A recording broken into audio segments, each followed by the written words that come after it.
सैनिक टाकळी गावच्या प्रस्तावित MIDC विरोधात येथे सुरू असलेल्या आमरण उपोषणाची प्रशासनाने दखल न घेतल्याने रविवारी ग्रामस्थांनी चिकोडी कुरुंदवाड राज्य महामार्गावर सुमारे 5 तास रस्ता रोको आंदोलन केले। यामुळे वाहतूक ठप्प होऊन वाहनांच्या लांबच लांब रांगा लागल्या।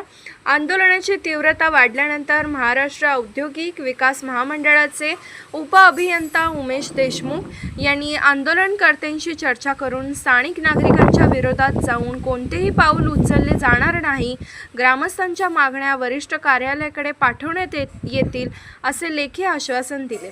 यानंतर शहीद जवानांच्या वीर पत्नी श्रीमती बिरणगे यांच्या हस्ते उपोषणकर्ते दीपक पाटील, विनोद पाटील, अमर वास्कर, प्रदीप पाटील यांचे उपोषण सोडविण्यात आले।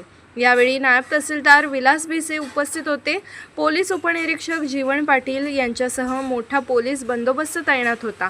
आंदोलन अंकुशाचे प्रमुख धनाजी चुडमुंगे, राकेश जगदाळे, आनंदा भातमारे, भूषण गंगावणे, आचिन हेरवाडे, आत्माराम पाटील, धनाजी पाटील, दत्ता दुर्गुडे, हनुमंत पाटील, अमर पाटील, सुनील कोष्टी, नवनाथ पाटील यांच्यासह आजी-माजी सैनिक, शेतकरी व नागरिक मोठ्या संख्येने सहभागी झाले होते।